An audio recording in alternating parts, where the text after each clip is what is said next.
Legend ரசிகர் மன்றத்தை சேர்ந்த அனைத்து நிர்வாகிகளுமே ரொம்ப பெருமைப்படுவாங்க. அதற்கு என் மனமார்ந்த நன்றிகளை தெரிவித்துக் கொள்கிறேன். அது மட்டும் இல்லை, இன்னைக்கு 8வது நாள்.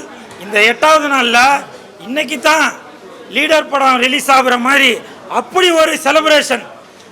அதெல்லாம் பார்க்கும்போது தமிழ்நாட்டில் உள்ள நடிகரையும் தாண்டி இந்திய அளவையும் தாண்டி ஹாலிவுட்டில் உள்ள அந்த நடிகர்கள் எப்படி அந்த வெள்ளக்கார நடிகர்கள் அவங்கெல்லாம் ஜேம்ஸ் பாண்டாக இருந்தாலும் சரி, ப்ரூஸ்லியாக இருந்தாலும் சரி, அவர்கள்ட்ட இருந்து ஃபைட்டு, இவர்கள்ட்ட இருந்து ரொமான்ஸு, இப்படி எல்லாமே ஹாலிவுட் தரத்தில் நடிச்சிருக்கிறாரு நம்ம லீடர் என்கின்ற லெஜண்ட் அவர்கள்.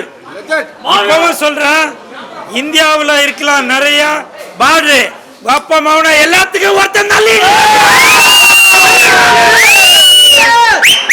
தண்ணியில இருக்கும் மீன்.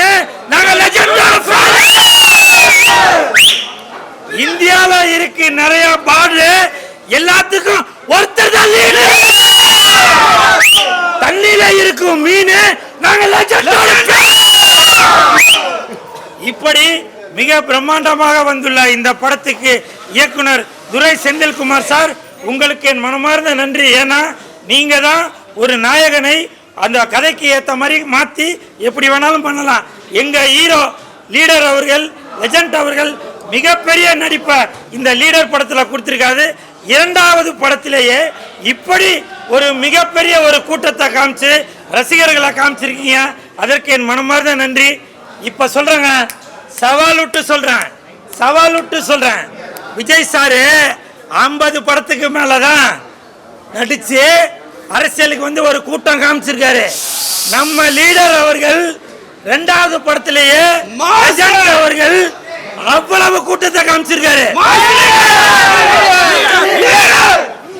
இப்ப சொல்றேன், சவால் விட்டு சொல்றேன், சுண்டி விட்டு சொல்றேன், இப்ப சொல்றேன், இன்று முதல் தமிழகம் முழுவதும் ஒவ்வொரு தியேட்டரா போய் ரசிகர்களோட என்ஜாய் பண்ணி இந்த லீடர் படத்தை பார்க்க போறோம்.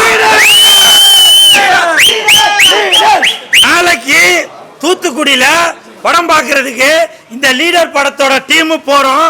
அந்த இடத்துல அந்த இடத்துல விஜய் சாருக்கு எவ்வளவு கூட்டம் வந்திருக்கு, நம்ம லீடருக்கு எவ்வளவு கூட்டம் வருதுன்னு ஒண்டி கொண்டி பாப்போமா?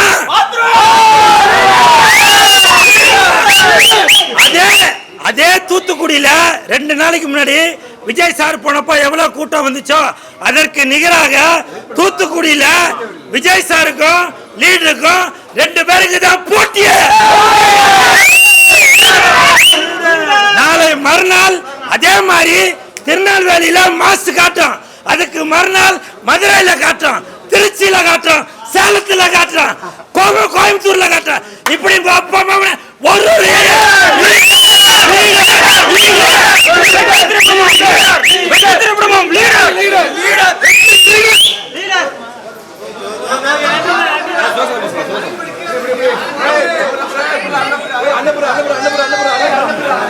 ஒரு